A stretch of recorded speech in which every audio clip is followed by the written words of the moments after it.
Nous allons continuer notre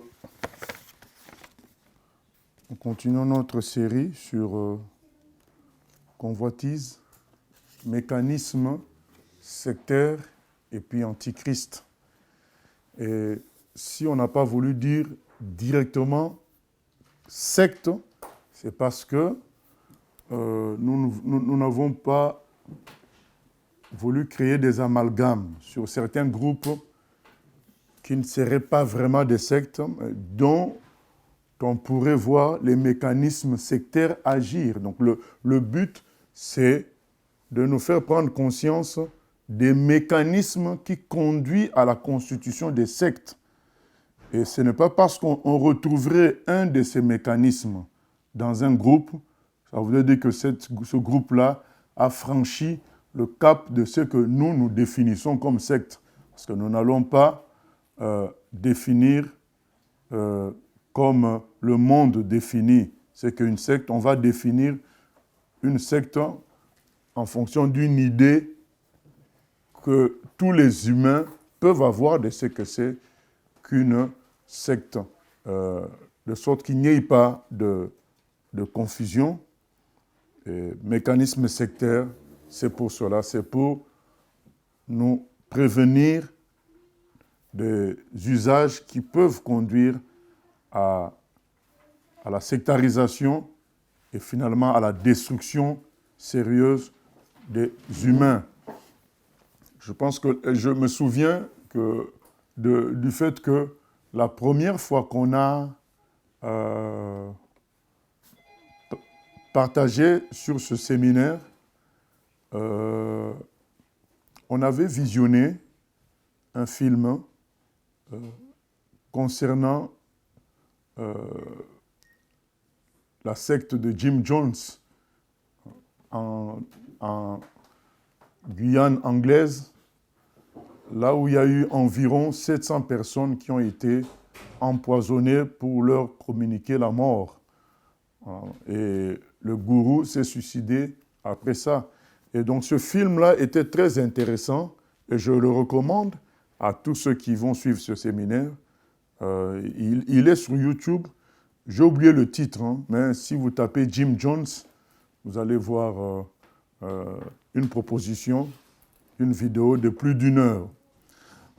C'est celle-là qui relate le plus grand nombre de faits concernant ce massacre-là qu'il y a eu en Guyane anglaise, ce qu'on appelle Guyana. Et les gens ont suivi cet homme jusque dans cette forêt. Ils ont bâti une sorte de paradis terrestre physique. Mais cet homme était un vrai gourou, un psychopathe qui, finalement, se sentant dévoilé, il a préféré éliminer tous ses suiveurs avec lui. Voilà, il a voulu les entraîner dans sa mort et il n'est resté qu'environ 2 ou 3 personnes qui ont été les rescapés de cette affaire-là. Et nous ne disons pas que toutes les sectes finissent comme ça, mais il y a ce danger-là. Mais même si ça ne finit pas comme ça, il y a la destruction intérieure des êtres humains que les sectes produisent. Et il y a aussi le fait qu'elles éloignent les gens de la vraie version de Dieu, de la vérité de Dieu qui est Jésus, la vérité de Dieu qui est la Bible. Donc les sectes rendent mauvais service aux gens parce qu'elles les éloignent de Dieu. Et pour finir, ce dont on va parler précisément demain, c'est que l'action de l'Antichrist dans les derniers temps se fera à la manière des sectes aussi. Et avant de continuer, je tiens aussi à dire l'idée qu'on va partager ce soir, c'est que les sectes se constituent à partir de la convoitise des humains et de la convoitise de certains bergers. Voilà. C'est les 2 éléments principaux qui favorise la construction d'une secte. Qu'est-ce que nous entendons par une secte? C'est un groupe, la définition basique, c'est un groupe qui a dévié de la version originale des choses. C'est ça qu'une secte, et c'est ce qu'une secte. Et cette définition n'est pas complète. Pourquoi? Parce que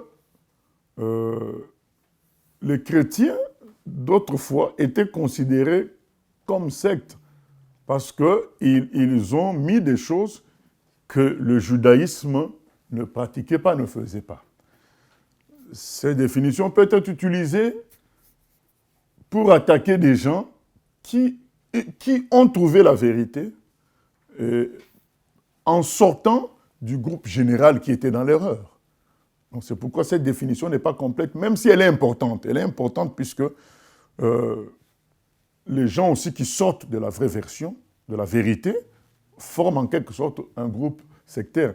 Mais elle est basique, cette définition d'une secte, parce que, bon, on ne voit pas directement encore la nuisance dans ça. D'ailleurs, même les bons, parfois, sont traités de sectes. Voilà. Mais toutefois, nous devons la citer, cette définition, parce que il n'y a qu'une seule vérité, c'est Dieu. La vérité, c'est son Fils Jésus. La vérité, c'est la Bible, la vérité. Donc, quand les gens sortent de cette vérité-là, finalement, ils forment une secte.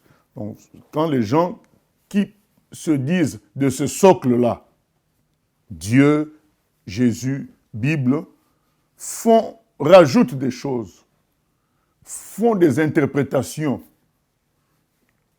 qui sont farfelues, des interprétations tirées par le cheveu, et fondent sur cela leur fonctionnement, on peut dire aussi que ce sont des sectes. Du coup, ça en fait beaucoup trop, beaucoup de sectes. Mais nous voulons rajouter certains éléments pour nous aider à saisir quand même ce que c'est qu'une secte dans sa complétude.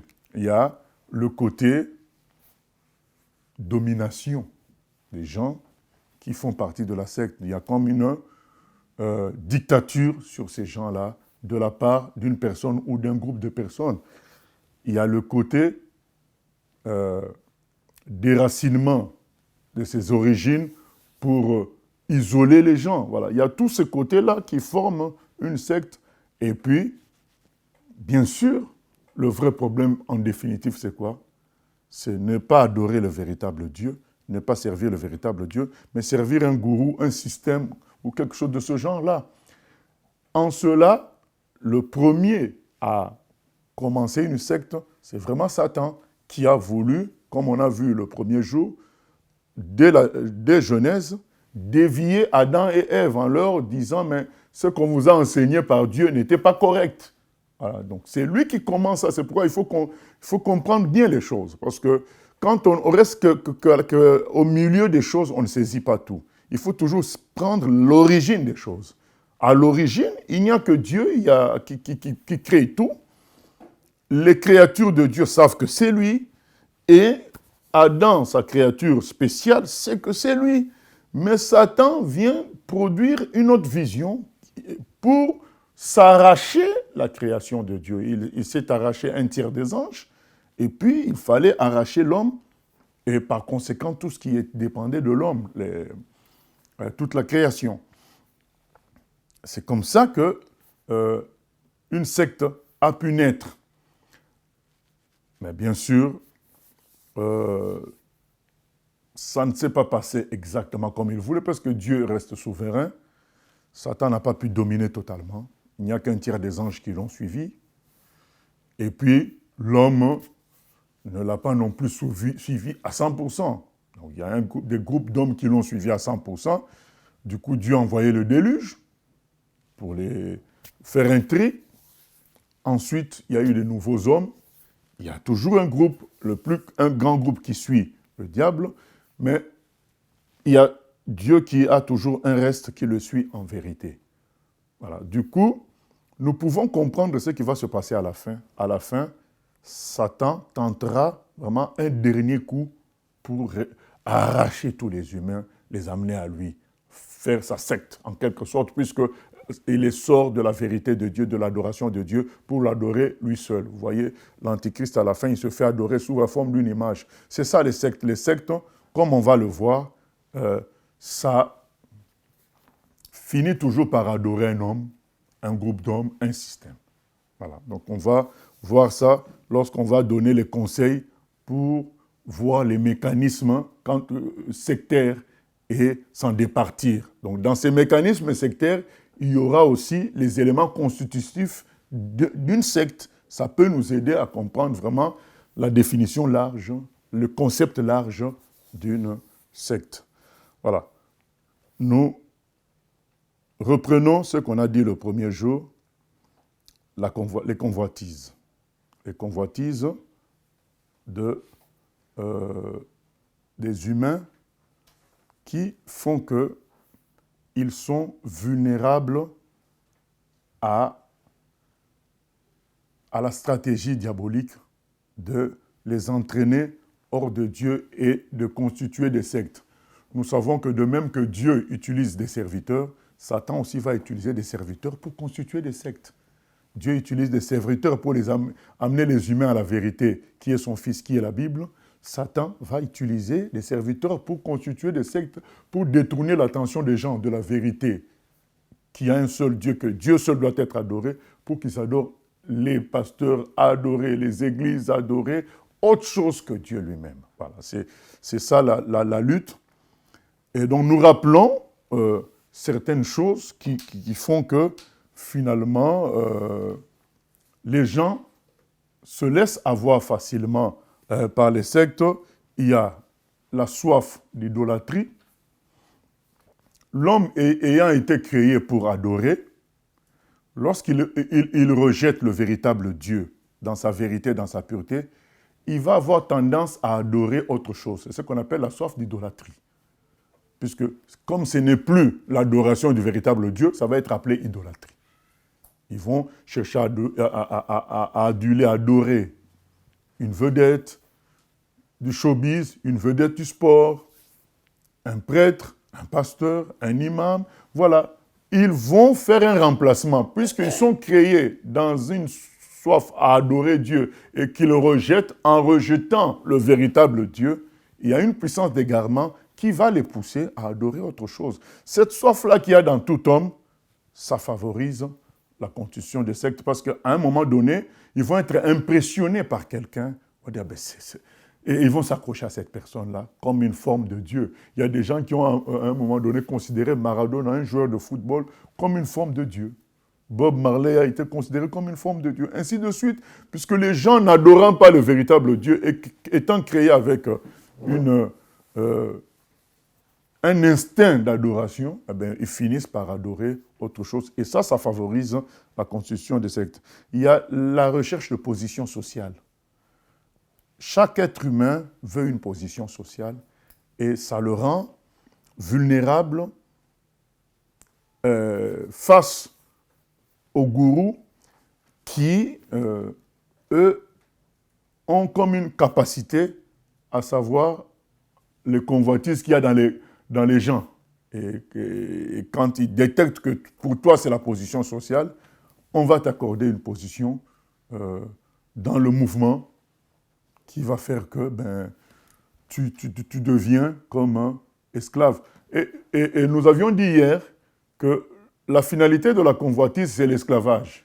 Dans un premier temps, toi, tu veux une position sociale, mais on te sert tellement ça que tu deviens accro à ça et tu ne peux plus rien décider. Tu es esclave de cela et ça te lie à la secte. Et dans le film dont je vous ai parlé, le fils du gourou avait échappé à la mort, au suicide collectif, parce qu'il n'était pas ils avaient appelé ça Johnstown, donc la ville qu'ils avaient bâtie dans la forêt équatoriale. Lui, il était à la capitale, il faisait partie d'une équipe de basket, ils avaient un match là, et c'est ça qu'il avait sauvé. Et il a dit aux gens, même moi, si j'étais là, pourtant étant contre ce que faisait mon père, vu ma position dans la secte, j'allais avoir honte de ne pas m'empoisonner.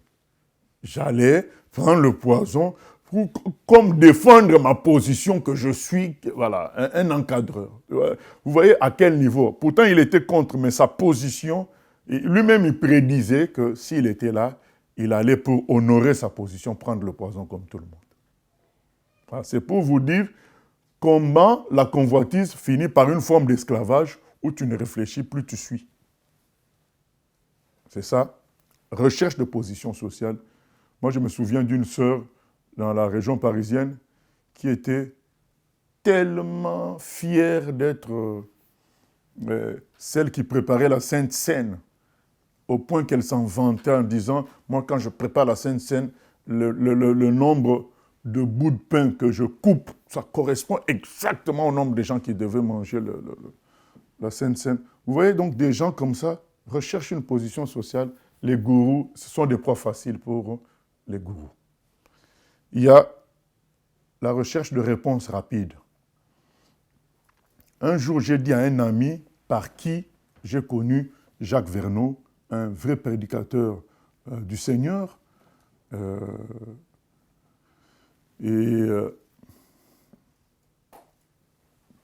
j'avais appris que lui, il avait fini dans une secte. Et la secte qui s'appelle Combat spirituel au Congo. Et un jour, quand il en est sorti, on s'était eu au téléphone, j'ai dit, mon ami, je n'ai pas compris que toi qui m'as initié à des prédicateurs de vérité, puisses être tombé dans une secte, dans cette secte-là. Il a dit, c'est compliqué, c'est difficile. Notre fille unique avait une maladie dont on ne trouvait pas la réponse, la solution. On a consulté toutes sortes de médecins, on a prié de plusieurs manières, mais on la perdait. Alors quelqu'un nous a dit, pourquoi pas aller dans cette secte-là qui prétend résoudre les problèmes des gens par toute forme de jeûne et prière. C'est ça. J'ai compris. Voilà, bien aimé, on est des humains, donc on ne doit pas condamner les autres facilement. Mais vous voyez, c'est des exemples comme ça où les gens ont besoin d'une réponse rapide pour quelque chose. Et puis c'est en ce moment-là que les rabatteurs de sectes arrivent. Voilà. Attention à la volonté de trouver des réponses rapides. Ça peut finir très très mal. Il y a l'envie de faire partie d'un groupe d'élite. Tu veux que ce soit des gens qui ont soif de faire partie d'un club où ils sont considérés, quoi. C'est ce club-là qui est le club d'élite. C'est notre église qui est la meilleure. C'est notre groupe qui est le meilleur. Voilà. Ce n'est pas la recherche de Dieu, mais c'est la recherche de faire partie d'un groupe des meilleurs. Et souvent, de telles personnes n'aiment pas les prédications simples. Elles aiment les prédications qui ont une certaine complication. Comme ça, quand eux, ils ont compris ça, donc ils sont comme au-dessus. Voilà. Et c'est ça. Elles sont des proies, ces personnes-là, pour la construction des sectes, les proies entre les mains face à certains gourous. C'est ça la réalité. La soif du surnaturel. Quand on a soif du surnaturel, on finira par tomber par les forces des ténèbres qui sont spécialistes côté illusion. Dans Matthieu 24, 24, il est dit que Satan va faire des prodiges au point de séduire même les élus. Donc, tous ceux qui cherchent, qui ont soif du surnaturel, finiront par tomber dans les mains des gourous. Parce qu'ils sont capables de faire des prodiges, de faire des illusions qui épatent. Voilà. C'est comme ça que beaucoup se sont fait avoir. Et ceux qui recherchent bien sûr les bénédictions aussi, ils cherchent toujours qu'on les aide dans ceci, qu'on les aide dans cela. Eh bien, ceux-là, au lieu de rechercher Dieu, on cherche ces choses-là, on devient une proie facile pour les sectes. Parce qu'une secte va te proposer la solution à 2 ou 3 problèmes, eh bien, tu t'y attaches. C'est ça l'entrée. Soif de famille. Voilà, il y a des gens qui n'ont pas eu une vraie famille, ben, dès qu'ils se retrouvent dans une configuration où le gourou devient comme son papa, où voilà, la femme du gourou devient comme sa mère, des choses comme ça. Certains sont pris dans ce piège-là. Ils ont trouvé une nouvelle famille, c'est la famille. Bien aimé, certaines choses que je dis sont parfois positives, comme avoir une famille. C'est bien, mais sauf que dans toute chose liée à la prière, à la marche chrétienne, on doit chercher Dieu. C'est Dieu qui est le sommet de tout. C'est celui qu'on cherche. Et en le cherchant, si on se retrouve dans une famille chrétienne, c'est une bonne chose. Mais remplacer Dieu par ces choses-là, je connais des gens qui ont refusé de quitter une secte parce que c'est le pasteur là qui les avait baptisés et qui était devenu comme un père. D'ailleurs, c'est à cause de ça qu'aujourd'hui, les pasteurs, on les appelle papa. Je me souviens que nous, quand on était encore jeunes, on critiquait le catholicisme à cause du fait qu'on appelle les religieux de là-bas pères. Et 20 ans après, la même notion se répand dans le milieu évangélique. Pourquoi ? Parce que quand quelqu'un t'appelle père, même si tu deviens voleur, tu restes ton père. Même si tu deviens brigand, tu restes son père. Et du coup, les gens qui prennent ces gens-là pour des pères, même quand ils les voient dans la nudité sur Internet, même quand ils apprennent que ces gens-là ont pris tout l'argent de l'Église, mais ça reste leur père du coup. Tu restes esclave, tu restes dans la secte. C'est ça la secte. Tu y restes malgré le négatif que tu vois parce qu'il y a d'autres raisons qui te retiennent. Mais une des raisons, c'est que, bon, c'est mon père, ça reste mon père, c'est ma famille. Ah mais non, mais le but c'est Dieu. Là où il n'y a pas Dieu, on quitte. Là où il n'y a pas la vérité de Dieu, on quitte.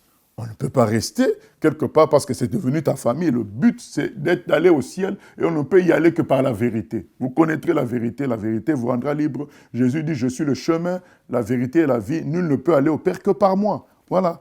Alors, tous ces éléments-là, j'en ai cité beaucoup, mais il y en a d'autres qui sont des convoitises au fait, quoi. Comme on a dit hier, ce sont des choses que tu mets en avant comme source de bonheur au lieu que ce soit Dieu qui soit la source de bonheur. Ce sont des convoitises, ce sont des choses que tu trouves incontournables, ce sont des choses qui t'élèvent, qui te font de toi quelqu'un, voilà, convoitise de l'orgueil de la vie. Et bien, ce sont ces convoitises-là qui font qu'on devient fragile.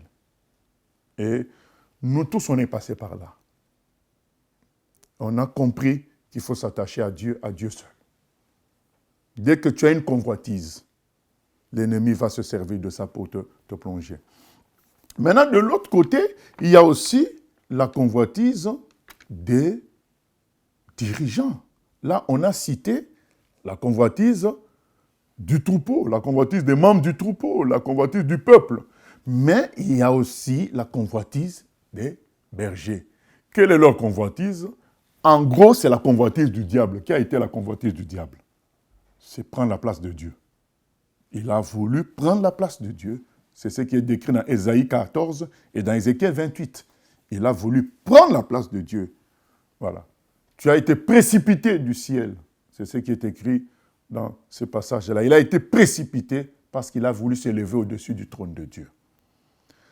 Les bergers qui forment les sectes, en réalité, même si on va citer certaines faiblesses qui les y conduisent, la finalité de tout, c'est qu'ils vont vouloir prendre la place de Dieu. C'est ainsi que des gens comme les Branham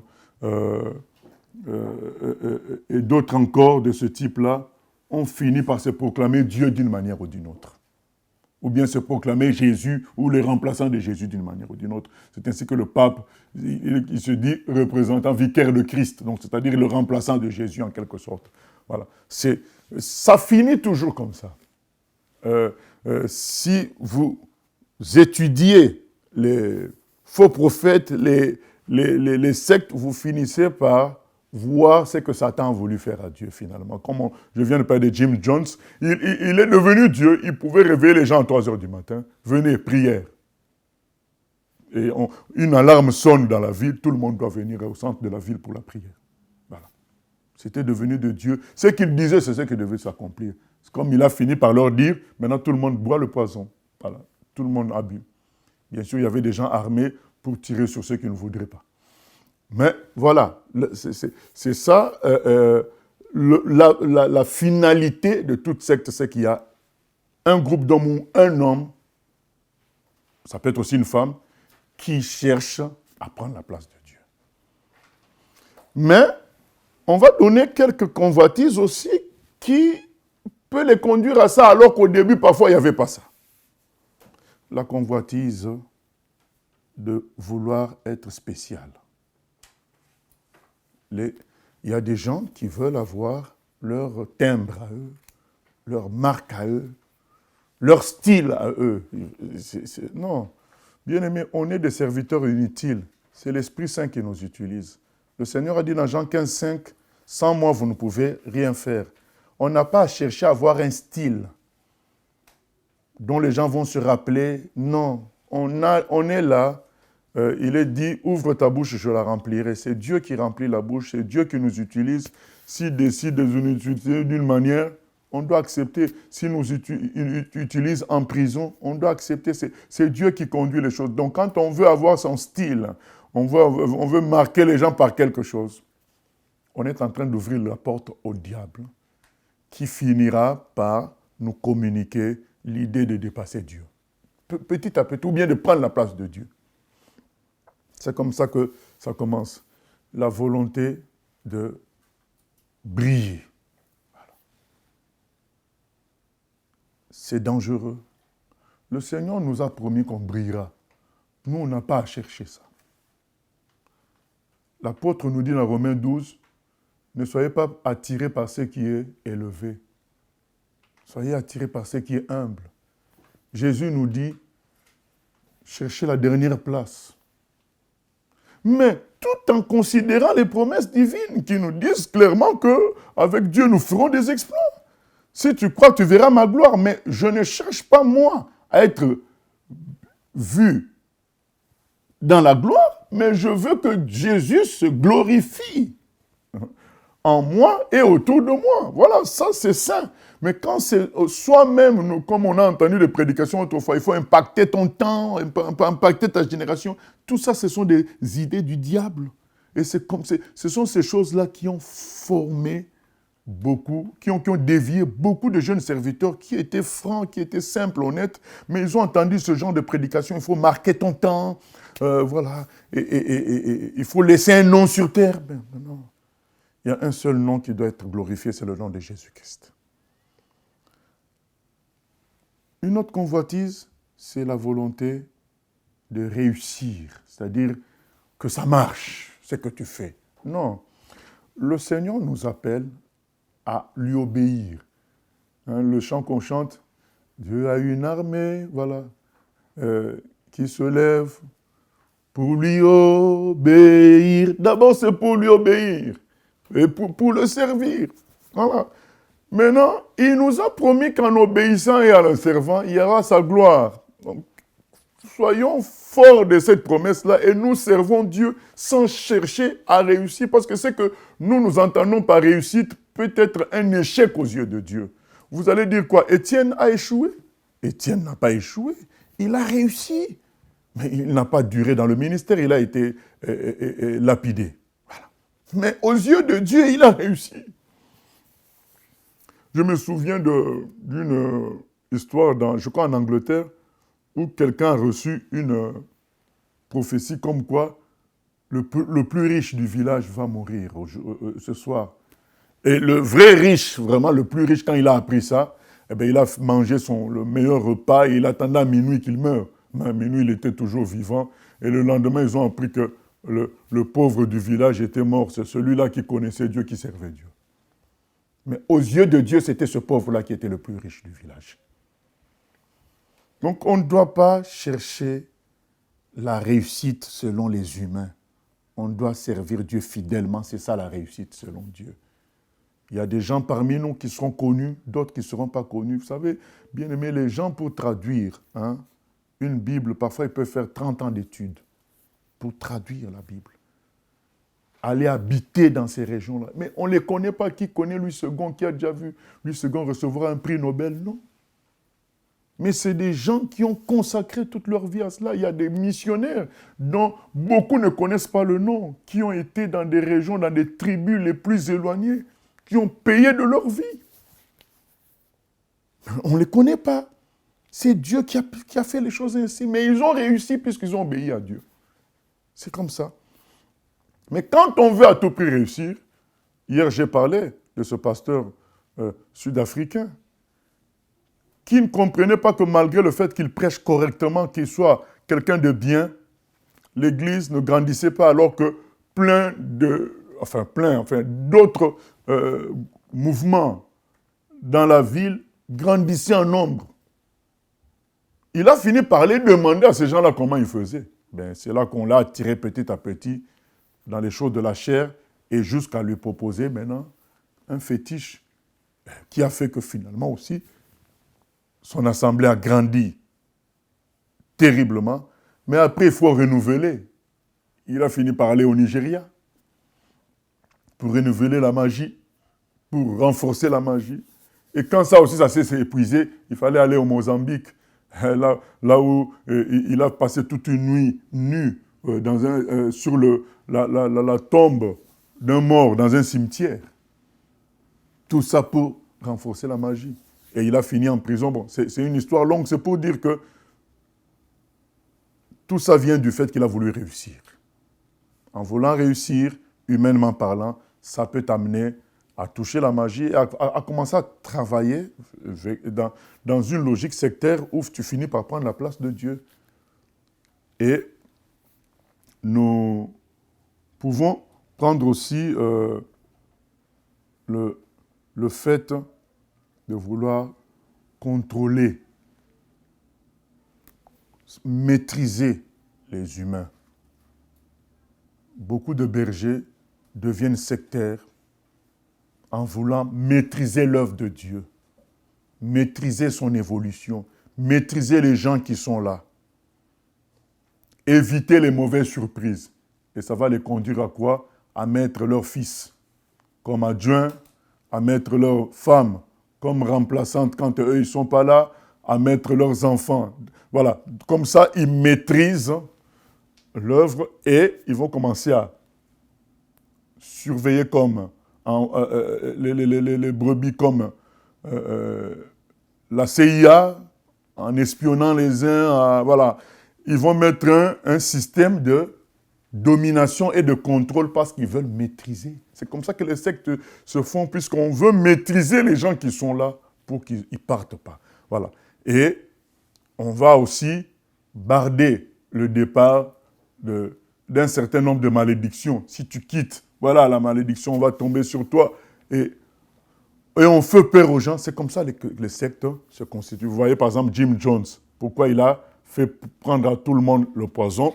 Parce qu'il savait que si lui, on l'attrapait, tous ces gens-là allaient retrouver de vraies églises, une vraie foi, peut-être retrouver le véritable Dieu. Il a voulu les garder. Il savait que lui ne pouvait pas vivre sans cette gloire-là d'avoir un troupeau qui dirige. Si on l'arrêtait par les États-Unis, parce que c'était un Américain, si on finissait par l'arrêter, mais il allait être en prison, il allait être privé de cette gloire-là d'avoir un troupeau qu'il adore. Il les a entraînés dans sa mort. Il a voulu maîtriser. Voilà, les sectes se constituent comme ça. L'homme veut maîtriser ce qui se passe. On a dit ça hier. Parmi les convoitises de l'être humain, c'est de vouloir contrôler son bonheur, maîtriser son bonheur, gérer. Donc on ne veut pas que les gens partent, on veut les maîtriser, tous les domaines de leur vie. On va vouloir contrôler leurs femmes, contrôler leurs maris par eux interposés, contrôler leurs enfants, et ainsi de suite. C'est ça les sectes, parce que l'homme est pris dans la tentation de contrôler son bonheur, de maîtriser, de stabiliser les choses. Voilà, c'est ça. C'est comme ça que beaucoup de bergers finissent par former des sectes. Mais n'oublions pas, la finalité, c'est quoi? C'est l'esprit de l'Antéchrist. C'est l'esprit de Satan dans Genèse qui veut s'arracher ce qui n'est pas à lui. C'est pourquoi ils sont obligés d'user de domination et autres, parce qu'ils veulent, c'est pas à eux. Alors que l'être humain est créé avec l'instinct naturel de chercher Dieu pour l'adorer, sans que Dieu force, eux, ils vont forcer, ils vont user de manipulation, de domination, de subterfuge pour que les gens les adorent. Voilà, et pour contrôler, alors que Dieu, lui, peut gérer l'humanité par ça, hein, puisqu'il est omnipotent, il est omniscient. Mais eux, ils ne sont pas omnipotents, omniscients. Du coup, ils sont obligés de mettre un système de secte pour gérer les gens, un système de contrainte, de contrôle. Voilà. C'est tout ça qui fait que ces sectes-là finissent par se manifester. Et il y a aussi des fous, des orgueilleux qui n'ont pas su s'humilier devant Dieu. L'orgueil, c'est très dangereux. C'est des gens aussi comme ça qui finissent par créer des sectes parce qu'ils veulent qu'on les cite, ils veulent être spéciaux, voilà. Un orgueil qui n'a pas été géré quand on était petit, mais quand on occupe maintenant une position de responsable, une position de dirigeant, ben on va vouloir maintenant affirmer ce qu'on est. C'est ce qui a créé. Après, bien sûr, les démons viennent nous soutenir, mais tout est lié peut-être à un orgueil qu'on n'a pas voulu enlever de nous quand on était encore petit. Voilà.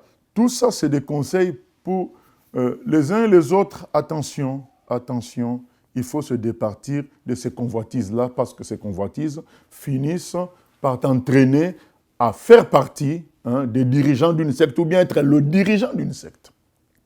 Parce que vous partagez le pouvoir, vous contrôlez les gens, ainsi de suite, parce que tu n'as pas su te départir de ces convoitises-là. Et nous allons finir par certains éléments de mécanismes sectaires. On va citer beaucoup pour que ça nous aide à voir comment on peut reconnaître les sectes et comment ça se fait que, voilà, toutes ces choses-là pour nous éviter de tomber dans ce piège. Et surtout, on avait dit ça au début, que nous avions été obligés de recommencer ce séminaire qu'on a déjà fait en 2007 parce que nous sommes dans une époque où nous sommes en train de prêcher le fait que l'Église doit être une communauté et non pas une salle, non pas une activité, mais une communauté conformément aux actes des apôtres. Mais beaucoup nous ont dit, mais il y a eu tellement de dérives quand l'Église a voulu vivre en communauté. Je ne parle pas de l'Église des actes des apôtres, les églises contemporaines, certains ont voulu vivre un peu ça, il y a eu des dérives, et puis toutes les sectes qu'on nous montre à la télé avec les dérives, bon, ça fait peur, mais le problème c'est qu'on ne peut pas annuler la parole de Dieu à cause des ratés des humains. Au contraire, il faut qu'on revienne à Dieu et que Dieu construise. Comme il l'a fait dans les actes des apôtres, et on l'a dit hier, dans les actes des apôtres, il n'y a eu aucune instruction humaine, c'est le Saint-Esprit qui a amené les gens dans leur liberté. Le mot liberté est très important. Le vrai christianisme, c'est quoi?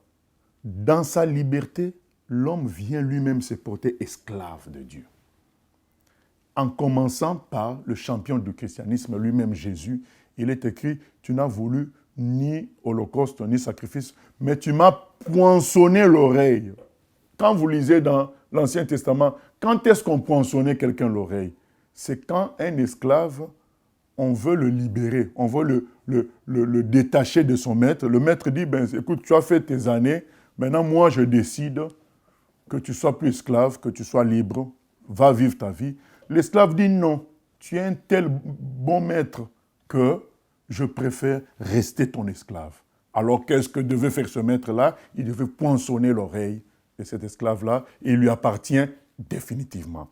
Donc il est maintenant esclave volontaire. C'est ça le christianisme. On se soumet volontairement. Mais c'est de la soumission, mais le début de tout ça, c'est la liberté. C'est ce qui a fait que quand Ananias et Saphira ont menti, on leur a dit, en mentant, vous faites comme si on vous a imposé de vendre votre bien. On ne vous a pas imposé. Ça venait de vous, mais pourquoi vous mentez? Parce qu'en mentant, vous donnez l'impression qu'on vous a imposé. Le christianisme, ce n'est pas ça. Le christianisme, c'est la liberté. De moi-même, je cède. Et de moi-même, je peux aussi me retirer. C'est comme ça qu'on va faire la différence entre l'œuvre de Dieu et l'œuvre d'une secte. Dans une secte, se retirer, c'est très grave. On va te maudire, on va te menacer, on va déjà tout faire pour que tu ne te retires pas. Alors que dans le christianisme, on est libre. L'apôtre Paul cite toutes sortes de noms de personnes qui l'ont abandonné. Démas m'a abandonné, il en parle. Il parle de faux frères qui l'ont créé des problèmes. Jamais ils n'ont obligé quelqu'un à rester avec eux. Voilà. C'est ça le christianisme. On n'oblige personne. La personne entend la voix du Saint-Esprit, il vient se porter comme un ouvrier, serviteur, volontaire, en obéissant parce qu'il sait que c'est Dieu qui lui a demandé d'être là, de faire. Pas parce qu'un système l'a pris par sa propre convoitise et la convoitise de l'autre. Donc c'est ça les sectes. Convoitise des êtres humains, convoitise d'un dirigeant, rassemblés autour de l'esprit original du diable qui était de récupérer ce qui est à Dieu pour que ça l'adore lui. C'est ça qui crée les sectes. Les sectes finissent toujours par l'adoration de quelqu'un. Voilà, donc quelques éléments sur les sectes. Doctrine déviante, c'est déviante, c'est la chose qu'on avait donnée en premier. On avait dit, une secte, c'est quand on sort de la doctrine véritable. Donc ça, c'est la définition simple qu'on retrouve partout. Maintenant, comment ça se manifeste concrètement? Par des livres, à part la Bible. On va voir que dans une secte, souvent, ils vont mettre en avant d'autres livres à part la Bible. Qu'il y ait des livres, on n'est pas contre ça, mais ces livres-là doivent être loin, loin, loin en dessous de la Bible. Mais quand on commence à les mettre en parallèle au même niveau, dites-vous bien qu'il y a un problème là où vous êtes. Par exemple, dans le catholicisme, l'ordre d'importance, c'est le magistère du pape. C'est d'abord le pape qui a le magistère, c'est-à-dire que c'est ce que lui donne comme interprétation des Écritures qu'il faut suivre, plus que tout. Deuxièmement, les livres des pères, des saints, donc des anciens catholiques d'autrefois qui ont été remarquables dans leur mouvement. Et en troisième niveau, c'est la Bible. Donc vous voyez que ce sont là les éléments d'une secte. Donc quand la Bible est mise en troisième position, c'est d'autres livres qui viennent dans le branhamisme. Il y a les petits livres du message, des messages de Marion Branham. Chez les Mormons, il y a le livre de Mormon. Vous allez voir que c'est une constante. Et maintenant, je vois en Afrique, il y a quelqu'un, il s'appelle Dieu, je crois, en Côte d'Ivoire, j'ai oublié son nom, voilà. Kakou Philippe, il a aussi, je crois, sa Bible aussi. Et là, près de nous, il y a aussi quelqu'un qui a fait ça, sa Bible. Voilà. Donc, c'est à chaque fois, il y a des livres que la personne rajoute. Parce que quand... Pour remarquer qu'il y a un problème, c'est que vous allez dire que pendant 1500 ans, 2000 ans, tous ces chrétiens d'avant nous, même les Paul étaient dans l'erreur, puisqu'il n'avait pas ta Bible que toi tu viens de sortir maintenant. Donc voilà, bien aimé, cet élément-là doit nous faire réfléchir pour comprendre qu'il y a un problème. Donc il fallait que les Paul connaissent Branham. Non, il y a les livres, les messages, qui sont enregistrés ou pas. Vous allez voir dans ces mouvements-là, les gens qui prient là-bas, les gens qui sont dans ce mouvement-là, vont mettre en avant plus les cassettes, les DVD, plutôt que la Bible. Bien aimé, je dis bien, je ne suis pas contre qu'il y ait des cassettes ou des DVD, mais l'importance qu'on leur donne, vous allez voir que là, on leur donne une importance qui dépasse la Bible elle-même. Comme quand on dit à un témoin de Jéhovah, je suis déjà chrétien, il dit, mais non, il faut que tu lises leur livre, ce qu'ils appellent le livre de vie. Il faut que tu lises ça. Mais non, mais je dis, mais je lis déjà la Bible, je suis chrétien. Le Mormon te dira, mais oui, mais il y a des choses qui ne sont pas dans la Bible, il faut les savoir, c'est dans le livre de Mormon. Vous voyez, c'est comme ça qu'on reconnaît les sectes. Il y a des livres en plus, en importance parallèle, analogue à celle de la Bible.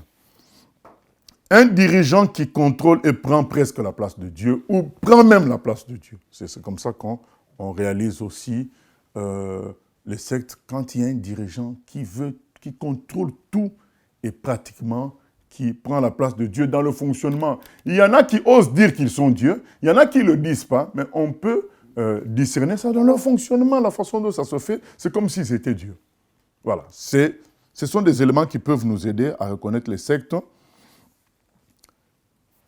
Un point très important, mais très subtil, c'est que quand l'essentiel devient secondaire, dans les sectes, on va mettre en avant le secondaire, on va insister terriblement sur le secondaire, et finalement, on néglige l'essentiel. Je vais vous donner un exemple. Dans le bonamisme, on va insister sur le fait que la femme ne mette pas le pantalon, au point que on ne parle pas de Jésus, on ne parle pas de la Bible, mais ce point-là, ça joue plus que tout ce que tu peux savoir sur Jésus.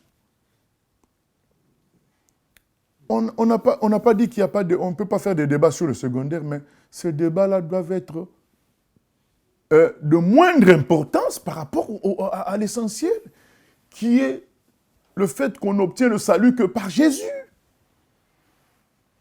Quand vous êtes dans un groupe, quand vous voyez un groupe insister sur le secondaire, c'est la constitution d'une secte. Ce sont les éléments constitutifs d'une secte.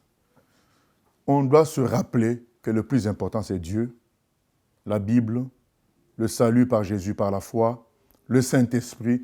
Voilà, on doit voir les choses les plus importantes. Mais dès qu'on commence à insister sur le vêtement, je n'ai pas dit qu'on n'en parle pas, je n'ai pas dit qu'on ne prenne pas de mesures là-dessus, mais lorsque ça devient excessif, c'est ça qui l'emporte, on ne discute plus sur celui qui sauve, mais on discute sur les éléments secondaires, dont celui qui sauve n'a même pas parlé finalement. Voilà. Mais dites-vous bien que même quand les gens ne le savent pas, l'esprit sectaire les a déjà saisis. Parce qu'attention, l'esprit sectaire peut être inconscient dans un premier temps pour le devenir plus tard, conscient plus tard. Et certains peuvent être déjà habités par l'esprit sectaire et sans s'en rendre compte.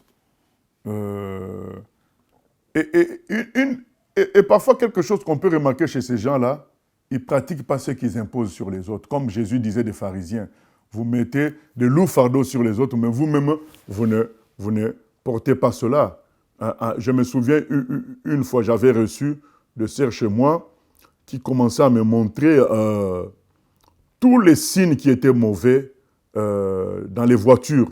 Telle voiture, Audi, c'est 666. Moi, j'ai dit, mais je ne vois pas. Oui, mais les anneaux, là, c'est 666. Mais il y a 4 anneaux, il n'y a pas 3.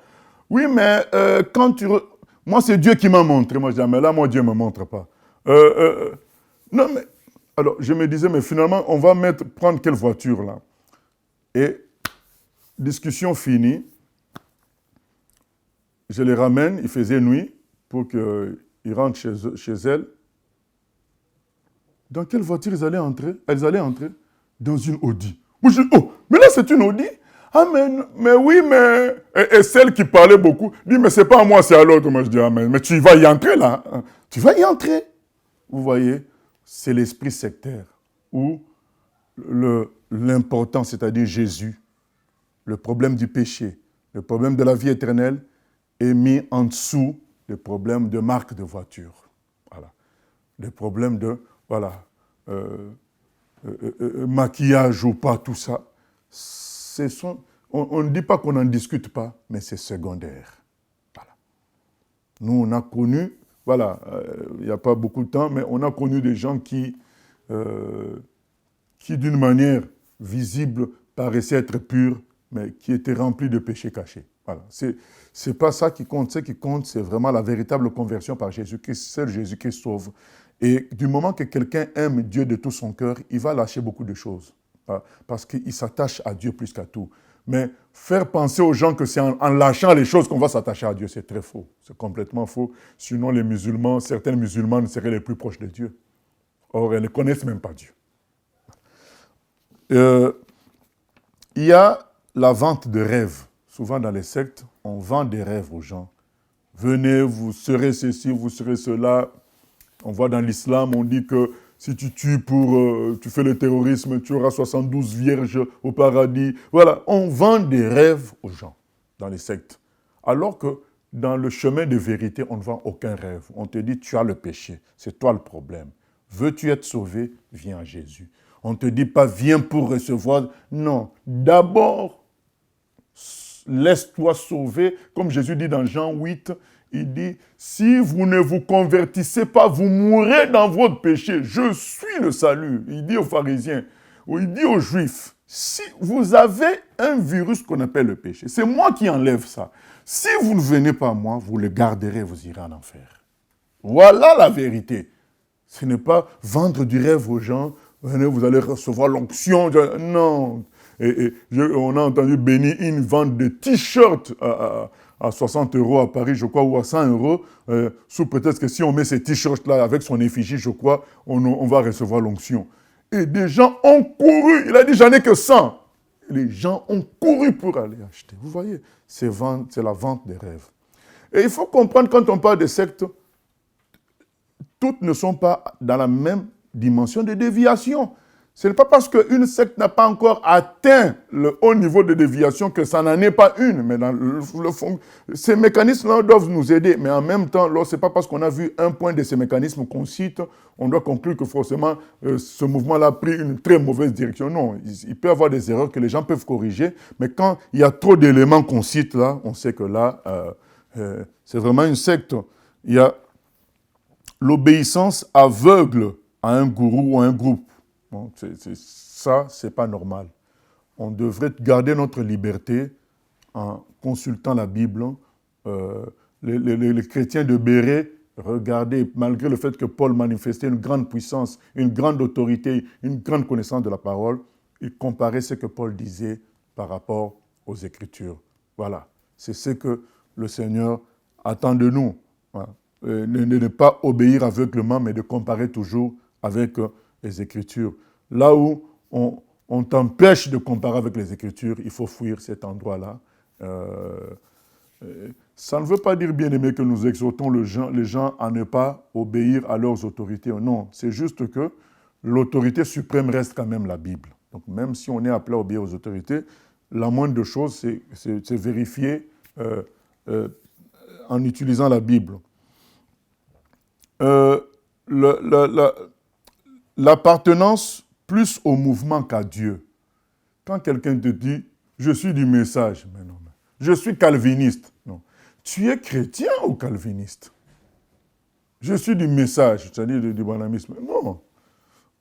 On est disciple de Jésus. Si aujourd'hui on te demande tu es quoi, ne dis même pas tu es évangélique, parce que évangélique, c'est un rattachement à un mouvement. Or, ce mouvement-là peut dévier fortement comme d'autres ont dévié avant. Donc, tu vas rester avec ce cachet-là, cet héritage-là, de cette déviation. Les choses changent avec le temps. Vaut mieux rester demeurer dans ce qui ne change pas. C'est Jésus seul et la Bible. De qui es-tu? Je suis disciple de Jésus. Mais comment tu pratiques? Par la Bible, à travers l'Église du Seigneur et à travers son esprit. Voilà. La Bible. Comme au Brésil, on appelle les disciples de Jésus les chrétiens Bible. On ne les appelle pas évangéliques, on les appelle chrétiens Bible. C'est-à-dire des gens qui utilisent la Bible pour vivre leur vie chrétienne. C'est ce que nous sommes. Et quand on ne tient pas à ça, on se dit de tel mouvement, de tel mouvement, de tel mouvement.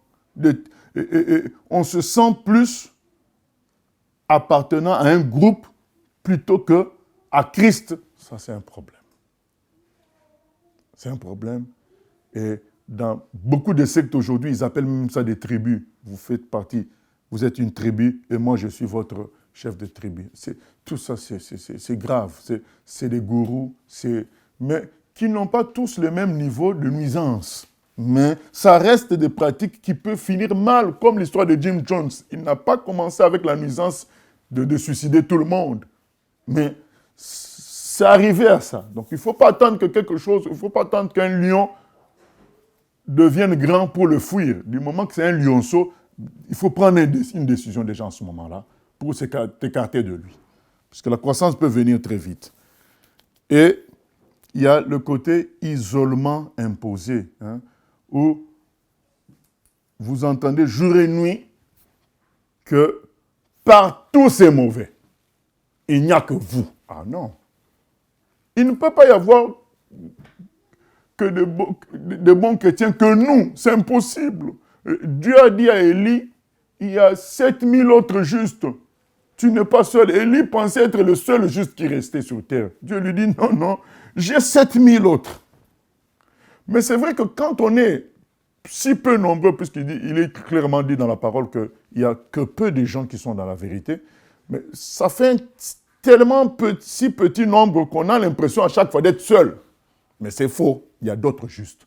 Il y a d'autres vrais pasteurs. Il y a d'autres vraies églises. Donc on ne peut pas se comporter comme s'il n'y avait que ton groupe à toi. Et souvent, les gourous, pour garder les gens, sans cesse, ils rappellent aux gens que c'est eux le meilleur, c'est le groupe qui est dans la vérité. Vous parlez, vous dites à un témoin de Jéhovah que vous êtes déjà chrétien, vous suivez Dieu, vous suivez Jésus.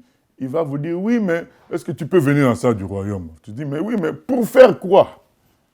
Puisque je suis déjà chrétien. Vous voyez? Donc, il faut faire alliance avec leur groupe, il faut appartenir à leur groupe. Non, ça, c'est pas normal. Tout l'extérieur, c'est faux, il n'y a que vous. Non, ça, ce sont des caractéristiques de secte. Voilà. Normalement, une vraie église laisse les gens libres. Un jour, quelqu'un est venu me voir pour me dire on t'a observé, on a observé l'église et on considère que c'est ici qu'on doit être parce que c'est correct. Moi, j'ai dit non, ce n'est pas comme ça qu'il faut réfléchir. Si vous voulez nous rejoindre, c'est le Saint-Esprit qui doit vous convaincre. Voilà. Même si, après, il faut un travail humain de vérification, mais il faut la conviction du Saint-Esprit. Parce qu'on est des humains, on peut faire des erreurs. Et si c'était le Saint-Esprit qui vous a convaincu, vous pouvez nous aider et on s'en sort ensemble. Mais si c'est votre regard, parfois vous pouvez penser aussi qu'on fait une erreur, on n'en fait pas, vous allez être ballotté en changeant d'église comme ça parce que à chaque fois, vos yeux vous guident. C'est très important que le grand maître reste le maître, Jésus. C'est lui le grand berger qui rassemble troupeau sur troupeau. Et on doit être à l'écoute de ce grand berger pour savoir là où on doit être. Voilà. Moi, j'ai eu une fois à choisir entre une église de 200 personnes et une église de 8 personnes. Eh le Saint-Esprit m'a conduit dans l'église de 8 personnes. Voilà. C'est cela. Et on ne doit pas se dire, tiens, j'ai vu ça, maintenant non. On doit prier avec Dieu et le Saint-Esprit doit nous conduire dans les choses. Et pour finir, je voudrais dire que là où il y a des menaces pour ne pas quitter, il faut comprendre qu'on est déjà dans une secte. Les menaces ne font pas partie du système de Jésus. Jésus veut une adhésion libre. La liberté, je finis avec ça parce que c'est un point très important, la liberté. On est en train d'entendre ça même chez les païens aujourd'hui avec cette histoire de vaccination obligatoire. La liberté. L'inverse de la liberté, c'est l'esclavage. Or, l'esclavage par manipulation, par intrigue, comme le font les forces des ténèbres, c'est quelque chose de sectaire. Et ça conduit à la perte des humains. Donc, bien-aimés, que ces éléments-là nous aident dans la constitution des futures communautés chrétiennes afin de préparer notre enlèvement. Les communautés doivent être de retour parce que c'est ensemble que nous serons plus forts. Et c'est aussi la volonté de Dieu marquée dans les actes des apôtres. Mais attention, il faut être vigilant sur tous ces paramètres qui doivent nous mettre la puce à l'oreille concernant le début d'une secte ou bien des erreurs qui peuvent aboutir à cela. Voilà, donc qu'il y ait toujours la liberté dans notre fonctionnement et la transparence. Voilà. Là où il y a des menaces, il n'y a pas de liberté. Là où il y a des choses cachées, des flous, tu ne peux pas regarder le compte bancaire, on te dit non, c'est le secret des serviteurs de Dieu, non. Là où il y a un compte bancaire, tout enfant de Dieu qui fait partie du groupe doit savoir ce qui se passe dans le compte bancaire à tout moment s'il le veut. Voilà. Donc, il faut qu'il y ait la liberté et la transparence. Lorsque ces choses-là échappent, il y a les menaces, on ne veut pas que les gens quittent.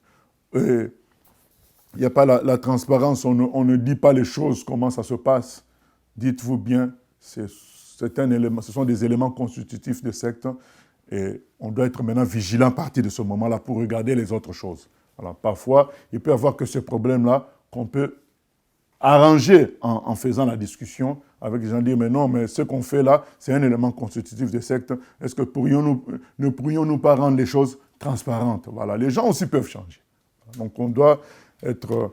Mais ces éléments-là sont là pour nous dire attention. Voilà. Veillons sur les choses. En conclusion, ce qu'on veut dire, c'est que les convoitises des humains, mélangées aux convoitises des bergers, avec l'aide du diable, ça crée des sectes. À nous de nous départir de toute forme de convoitise, qu'on soit berger ou frère ou sœur, les convoitises, ça finira par nous amener dans l'esclavage du diable qui va nous utiliser, soit pour être un gourou, il règne à travers toi et après il va te lâcher toi aussi, ou alors il va t'utiliser pour renforcer un gourou. C'est dangereux, ce n'est pas bon et ça fait partie des choses qui ont freiné l'Église à vivre comme une communauté puissante. Or, nous voulons vivre comme une communauté puissante, mais il nous faut la liberté, la vérité et la transparence. Que Dieu nous aide. Au nom de Jésus. Amen. Seigneur, nous venons prier que tu nous aides à revenir à la simplicité, revenir au commandement qui dit « Tu aimeras le Seigneur de tout ton cœur, de toute ton âme, de toute ta pensée ». Que tu sois l'amour de nos vies et la source de nos vies, la source du bonheur, toi et toi seul. Que nous ayons confiance pleinement en toi pour tout. À toi la gloire, la louange, au siècle des siècles. Amen.